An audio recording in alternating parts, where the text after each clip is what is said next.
Hey everybody, Jesse Reed here with Dropout Entertainment. Today I'm here with Michael Bell of the Bowie Lives. How's your day going so far, Michael? It's great. Been looking forward to this interview with you, Jesse. And beautiful day here, sun shining.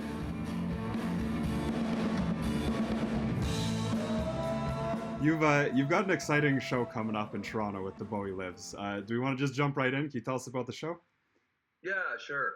So once a year, the band allows me to play a club date, and we're traditionally a theater show. We need a big stage, but I really miss always the energy that happens in a little tiny room. So we did it last year as well, and we used to, before COVID, we were playing Sam Grosso's Cadillac Lounge once a year as well.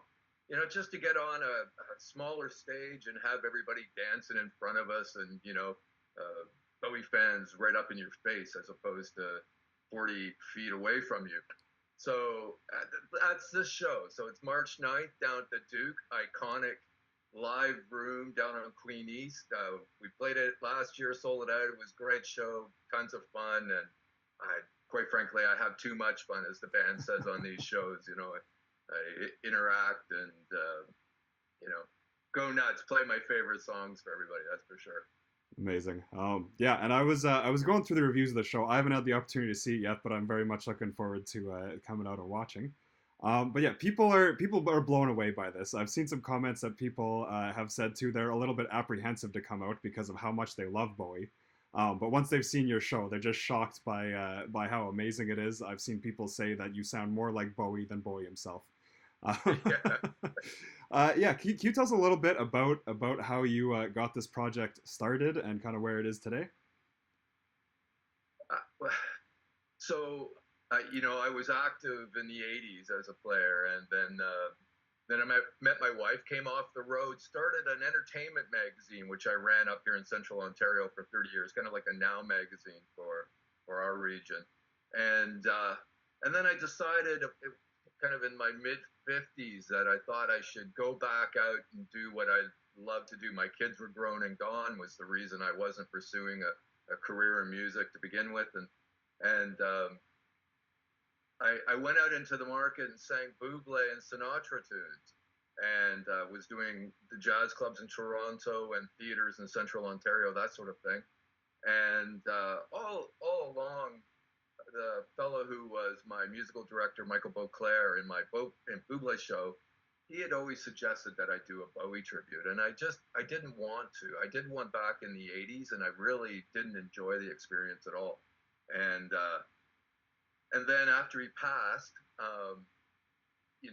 first of all, I didn't want to seem like an opportunist, so I thought hard and long about it. And after about 8 months, 9 months of Beauclair prodding me to do it, I thought, if I go out and do it, then I've got to make it into a happening. I've got to make it into a show that not only expresses my love for the guy's music and fashion and attitude and social standing and all the things that attracted to me as a teenager.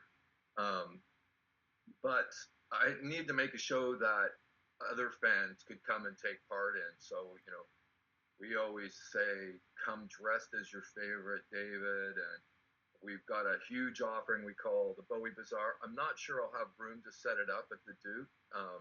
But when we do theaters and obviously have a lot bigger areas for our merch, we have a great offering of Bowie LPs, collectibles, pins, T-shirts, all that kind of stuff, as well as our own tea, of course. But it's mostly about you can come and see the Mattel dolls. We have them on display, and uh, yeah. So it's more about trying to create, so we get fans up on stage who are dressed up. We include the local community. We get somebody on stage to do a Bowie tune with us. We've often had, two or three openers that that are local, that are playing the pub scene or whatever, come up on stage and do their one Bowie song acoustically before our show, and then we incorporate them into the show in costume.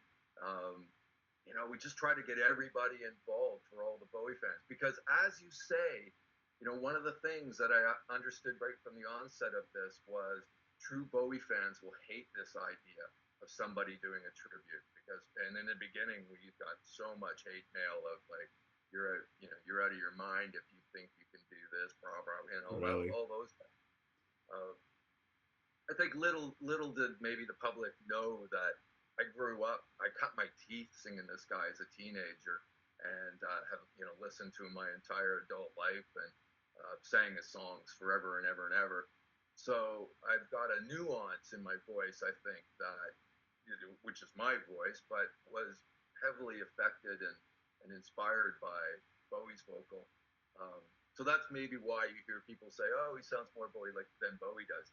Because of course David lost his voice a lot by the end of it. He lost the range, and I still have my range, so I can sing all the original Ziggy stuff in the original key as well as the later stuff kind of go into that tenor baritone.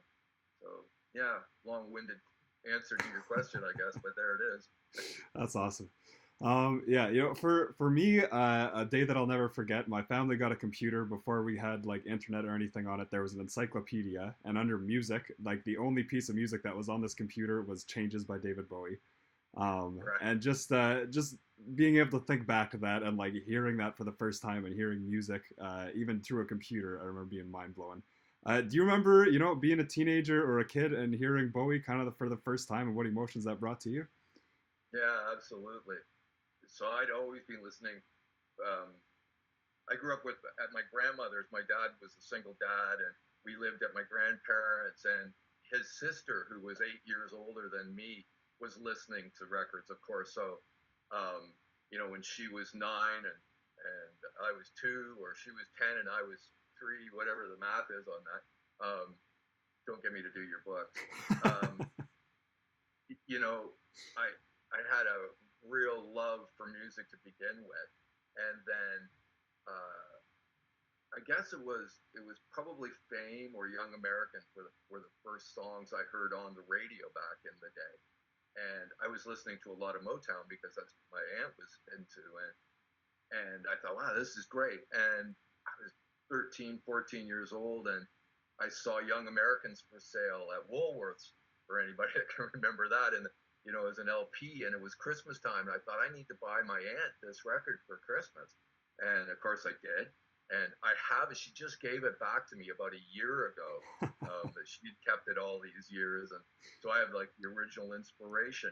And then, as I listened to the record with her, and I'd already been dabbling in music as a kid at that point, like playing in other bands and singing other tunes, that sort of thing. So, yeah, I just liked it. It just blew me away. And then, of course, I just immediately started, digging every Bowie album I could find, at the record store, and then the rest is kind of history, right? Like I love the idea of this guy dressing up and expressing himself visually, and the music being all so different, and not being able to be pigeonholed into like a particular sound. And I grew up on listening to all kinds of different music. So for me, I mean, to this day, as an original artist, I write everything from heavy metal to country to swing to whatever, just because I have such a love for all styles.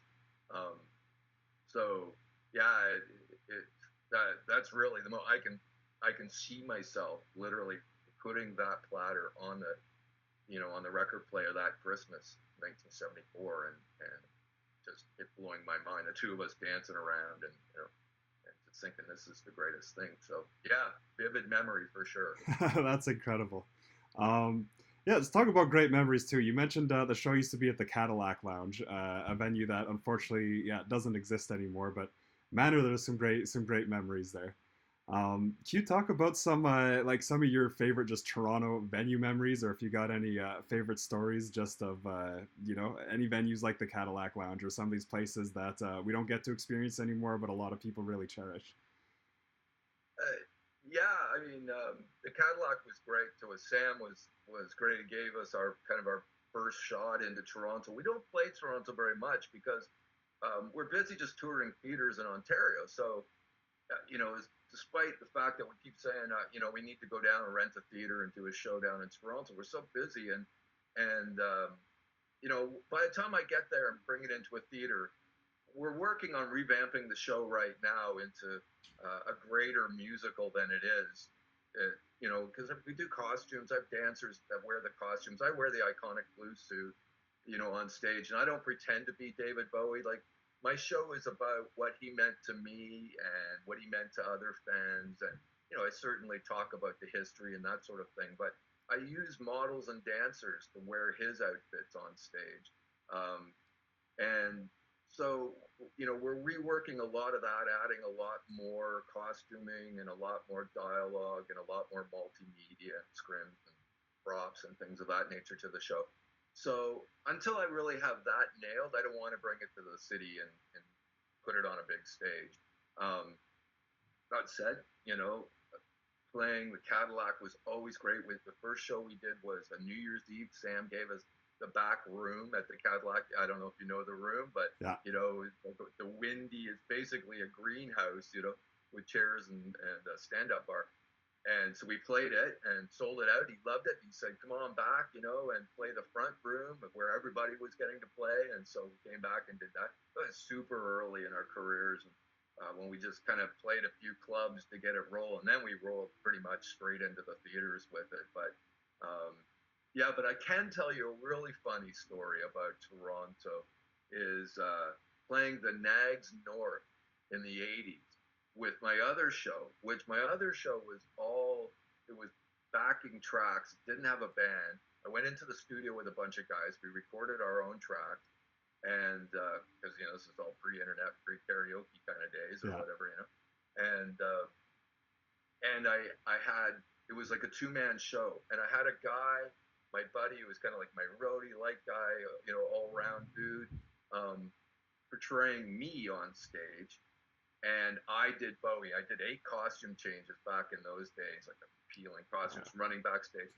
And we had big screens that we took with us, and we were shooting gobo, you know, lighting and shadows, and you know, we had an overhead projector with oil and food coloring, like, you know, this, you know, it's way back in the day, right? Yeah. And we were playing the Nags North. Nobody got this show.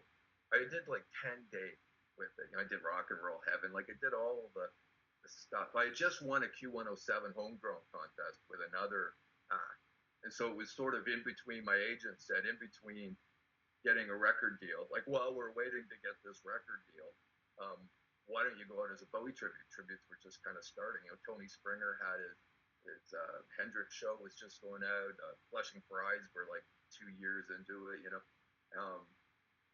So I said, okay, but being the arty Bowie kind of guy I was, I put this weird theater kind of thing together. You know, the whole set was just a director's chair and me sitting in it in different costumes, you know, and singing the tunes live, but with the backing tracks. Nobody got this show.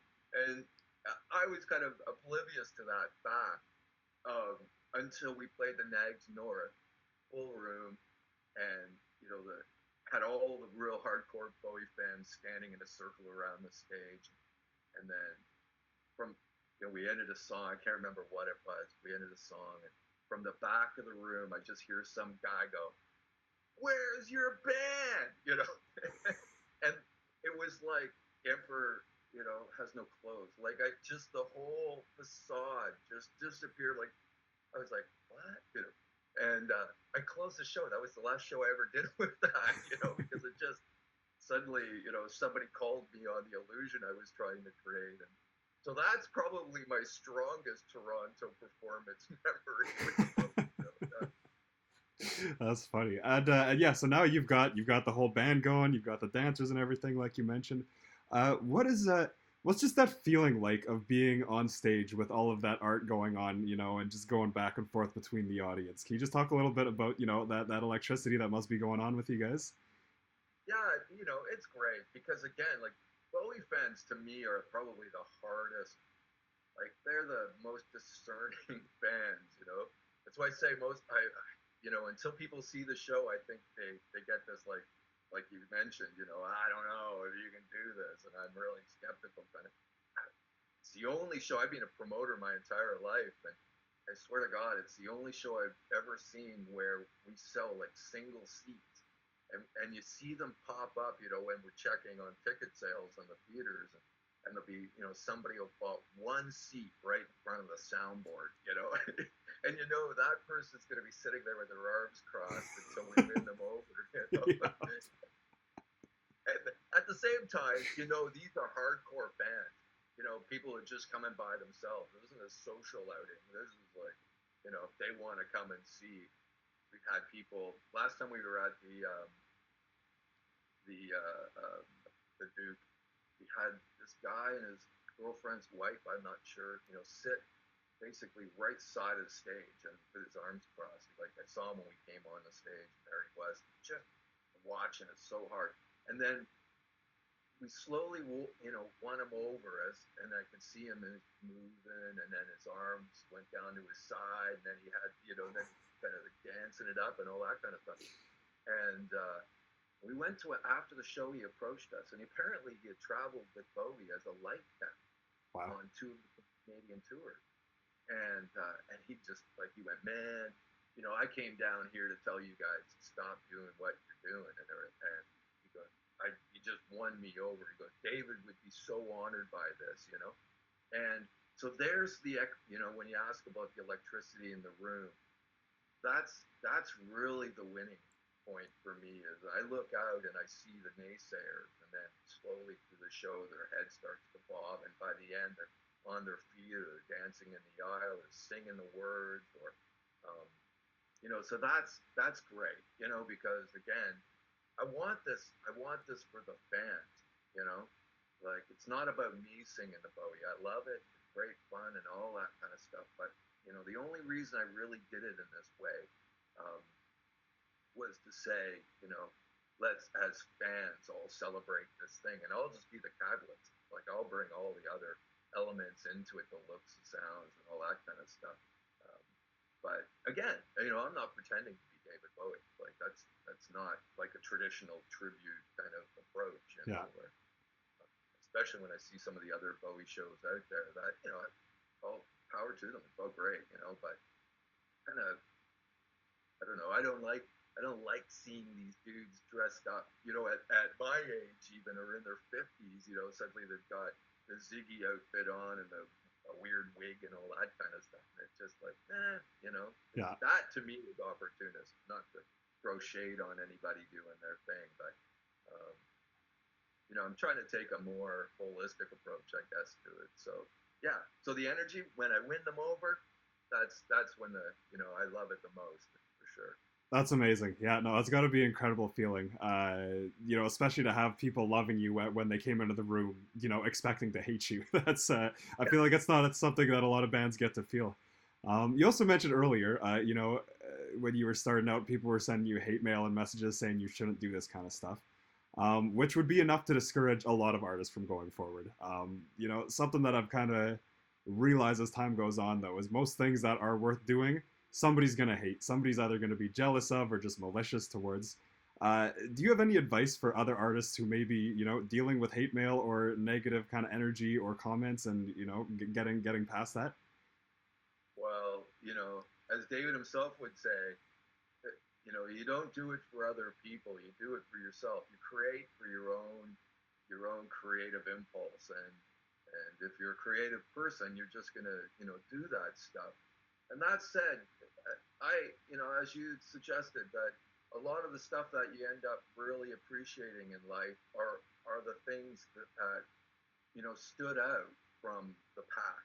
And you know, whether you can call it courage or whatever, um, you know, it's Bowie's a great example of that. You know, where for most of his career, he really didn't have hits in that way, and nobody could kind of put their thumb on what he was, or and the moment he had success, he like threw it to the wind, you know, with a like the Ziggy, you know, announcing that he's never going to do Ziggy again, and never not, you know, on stage in front of his band who had no idea, in front of his record guys who had no idea, and all this kind of stuff, you know, at the height of the Ziggy, to reinvent himself to become a Motown singer, like, you know, so that, you know, appreciate appreciate the impulse to swim upstream. You know that, um, and that in itself shows a lot about your character. I think, you know, in that way that, um, uh, yeah, I don't know what to say, you know, because people's like egos are fragile sometimes. And don't get me wrong, like if when somebody goes, "Oh, you suck" or something, like, you know, because that happens too, you know, Yeah. not necessarily live. Nobody's coming up to us at the end of the show going, "You suck," but you know, still some people will go, "Oh, I saw the show and you know, well, you know, could have been better." I mean, there's always those kind of people, right, that Yeah. are just not going to accept what's cool about it, and they just want to point out what's wrong about it. And I'm the first to go, "Yeah, there's so much more room to make the show amazing." We're working on it all the time, you know, bringing more players to bear and more costumes and more involvement and all that kind of stuff. It's a work in progress always. Um, but yeah, in the end, you just got to do what you got to do in life, and don't. It's too easy just to quit. You know, Yeah. work. You know, it's all about work, right? Like it's all about head down and have a vision and make a plan and move and go with it, and you know, little tweaks along the way, but stick your plan. And if it's a good plan, it'll succeed, and if it's a bad plan, it may fail. You know, for sure. Yeah. Yeah. Okay. Yeah. That was an amazing answer, and I love that you tied Bowie back into it. I'm a pro. That's 30 years as a journalist, publisher, interviewer, as like yourself. You know, where you try to drop the. I used. To, I was known for my interview style was everything but letting the artist talk about their record. So you know, you'd get these. My favorite interview was with I interviewed Gene Simmons back in the '90s, and you know, I get on the phone with the guy, and I'm like, you know, I got to tell you first, Gene, you know, I was a huge fan when I was a kid. You know, I saw Kiss, you know, I saw Kiss Alive, all this kind of stuff, and so I said, you know, and I started like, you know, gushing a bit, right? And he just shuts me down. He goes, "Listen, I'll tell you what, I'll talk and you'll listen. And if we have any time at the end of this, you can ask me a question." Oh my god. I thought that was, you know, brilliant, right? Like this. So I took on this style, never asking people anything about their records to see if that they would swing back. You know, if you were pizza, what kind of pizza would you be? You know, or what are you doing? What have you just done before you came here? Well, I was shoveling the driveway. Do you shovel your own driveway all the time? Like, so I would try to bring out all these other aspects of people, and then Yeah. I'd watch to see how the pros were about, like, how do they cycle back, you know? But, you know, oh, I shovel my driveway. That's a lot like my new record. Yeah. That's funny. Yeah, I like that. Yeah, let's talk. Let's talk about The Wire. Yeah, yeah, an Sure. incredible like magazine that you're running. Yeah. So I, I yeah. well, I don't run it anymore. Okay. I lost it in COVID, Okay. as so many businesses did. I had so many clients kind of go out of business, and I was sort of at the end of my time with it. I'd done it, publishing it for 30 years, so um, you know, my time was done. I was looking to do some other things in life, and um, so, but yeah, it was a real experience. There's no doubt about it. I mean, when I started it, I kept thinking, like, this is because I always knew I'd go back to the business. I said to myself when I left the business in the 80s, I said, you know, I was going to go into the studio, concentrate on original material, um, and learn everything I needed to learn about the business from the back end. Because when I was a young guy, you know, part of my problem at the time, as many young artists are, now you have the internet, so you can Google, like, what's a publishing deal? Back in the day, nobody would tell you this stuff. I just told this story the other day where um, I just won the Q. We were doing videos, limos were picking us up, you know, newspapers were calling, record companies were calling, all that kind of stuff. And I was living with my managers, flopping on their couch. And I went home for a weekend to see my dad. And I was telling my dad, you know, oh, this, you know, I'm a huge success, Dad. You know, all this kind of stuff. Telling him all these things, but we just shot this video, and which, you know, in the day it was on film, and you know, it was a real thing, right? Yeah. And he goes, "Who's paying for all of this?" And I don't know, not me. I don't know. And he goes, "Well, you better find out," you know. So of course I went back to my managers. I was like, you know, my dad wondered how this was all going, you know, and they were kind of tight-lipped about it all. And my guitar player, he was like, "Oh, well, you know, when you sign that publishing thing," and I'm like, "Well, what's a publishing thing?" So when I left the business, I said to myself, I'm gonna learn the business from the back end. So I produced a homegrown album here in town. I opened a nightclub. I started the magazine. I became a concert promoter. I became a festival promoter. I managed some bands, like very early. Didn't, you know, I use the word manage very loosely, like in the sense that I gave them a lot of young artists opportunities to play my stages and introduce them to real people in the industry and that sort of thing. And then with the intent that when my kids were grown and gone and I was stable and I was able to do it again professionally, I would know, I would have a full tool set that I could come back out.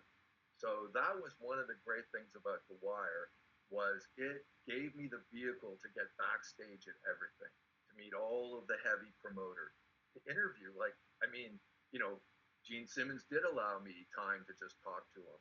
And of course, I asked him all those questions. You make it in the business, you know. When did you decide that merchandising was a big idea, you know?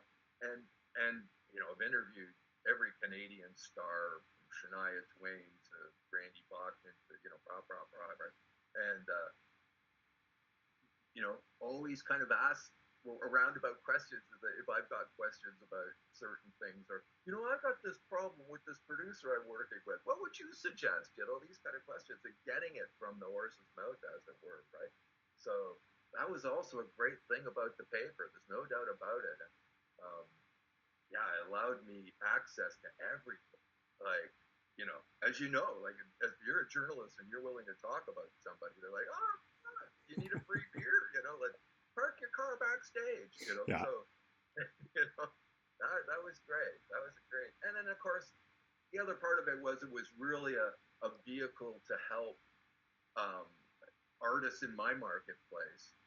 Um, when I opened my little nightclub, I realized we did like a speakeasy from midnight till 4, and all of these, we had live music start up at 12:30, 1 o'clock in the morning once the bars closed, and they were all indie guys and young guys, and I realized at that point, like, none of these guys had been in a studio, so that's why I went to a local radio station and said, "Hey, I know you got a CRTC commitment, because I learned through doing the Q that this is how they did it, right?" They had a CRTC commitment and they needed to make a record, and, you know, of course they wanted to launch bands out and all that kind of stuff too. But so I talked the local radio station into financing a record, and then I learned how to make, you know, I pretended I knew how to do it, but I had no idea. So I went into the studio with all these guys that I was working out with, that I just worked out with my Bowie stuff, and I brought them all in, so everybody got like their first 24-track experience, and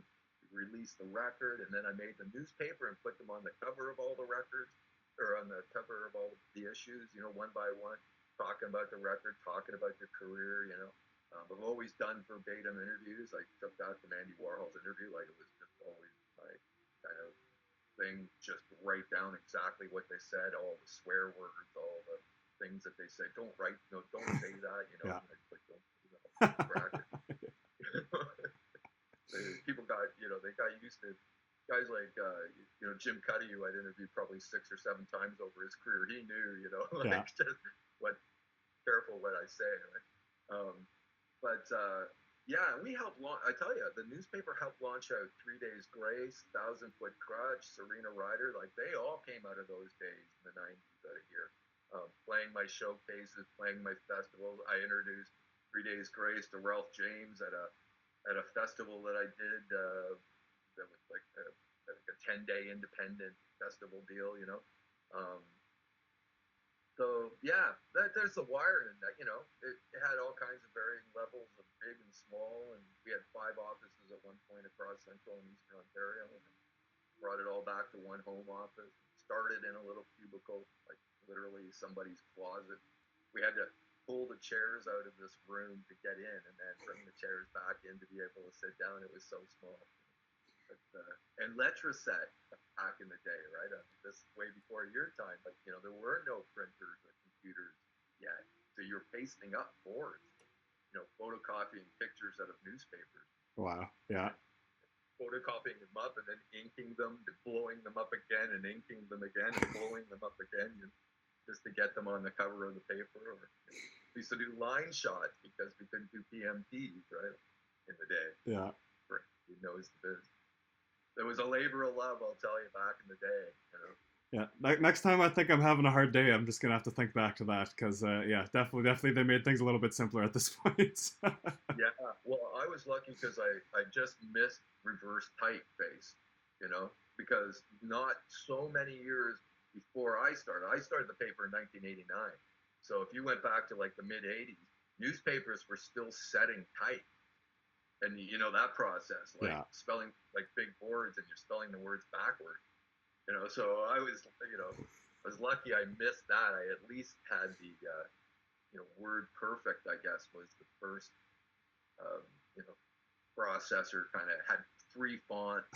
I had to drive an hour to get a printer to print it out, just to print out the sheets, Yeah. And then you cut them into columns. And you had a typo, you had to find an A somewhere else. You cut the A out and glue it on. And then, of course, you'd get to the printer, check the flat so that the junk had fallen off. I'll give you a quick, I don't know how long you got out of this, but I got a quick one for you. Is getting to the printer and this band that we did a little storage for. I kept calling them and saying, you guys got to send us a picture. And back in the day, you'd have to mail a photo, right? And I got, we don't have a picture of you. We need a picture of you, blah, blah, blah. We're, oh, yeah, we'll get it. They never did. So we went to press, checking the boards before it goes to the printer. And because we printed in Toronto, so I'd have to drive down, sit in the car, till 2 a.m. as I rolled it off and all kind of thing. And I checked the thing, and there's this big empty space where their picture should have been. And I go, oh my God. So I open my glove compartment, and there's a pack of mixed vegetable seed. And I cut the picture of mixed vegetables off the cover of the seed packet, and I stick it in its place. And so it goes to press with this guy's story about his band, and the picture is mixed vegetables. And I use this story because let this be a lesson to every artist out there. Make sure that you have and you're providing the correct promo, and it's always readily available. Now it's so much easier, but back in the day, I'll tell you, yeah. I love that lesson. Yeah, provide all your stuff properly, or you might just get turned into a package of mixed vegetables. Exactly it, and you'd be surprised. Like I've had as you've met, Dee, who obviously contacted you. Yeah. She's worked with me since the very beginning, and I tell young artists that, I say, think about it. A publicist, if you've got somebody in the family who will do it for free, great. If not, find somebody that you can afford. It's like I've always traveled with a photographer / videographer since the beginning, and documenting everything, and pay them just like you pay your guitar player. They are members of the band, and they are as important as anybody in your band. If you want your message to get out there and make a success out of your career, so definitely. 100%. Yeah. No, that's incredible advice. So yeah, we the meeting's getting cut off in about a minute and a half here. Sure. You got the big show coming up on the 9th at the Duke. You got anything else you want to mention before we close out here? No, I mean, here, I'll throw a plug out. I'm heading on Tuesday. I'm flying to Dublin to their Bowie Fest, their annual Bowie Fest. I was there last year. I'm there again this year. I'm not on the bill. I'm hoping to, showing 2 times that I've flown in with an entourage that, you know, put me on the bill next year. This year, in their defense, I was late getting back to them about stuff, and because I didn't know if I had the time to do it, and also they've got a huge show going on this year. So any real hard Bowie fans that are listening, it's well worth this Dublin Bowie Fest. They run a ton of stuff, ton of bands, ton of events over a week long in downtown Dublin, and it's good fun. So yeah, there's a shout out to those guys. I hope they put me on the bill next year for it. Awesome. Well, thank you so much for taking the time today to do this interview, and yeah, very much looking forward to the show coming up. Well, great. It's great to see you there, Jesse, and make sure you come up and say hey and all that kind of stuff. I'm dying to hear. Definitely. Cool. Hope you have a great rest of your day. Thanks so much. Thank you.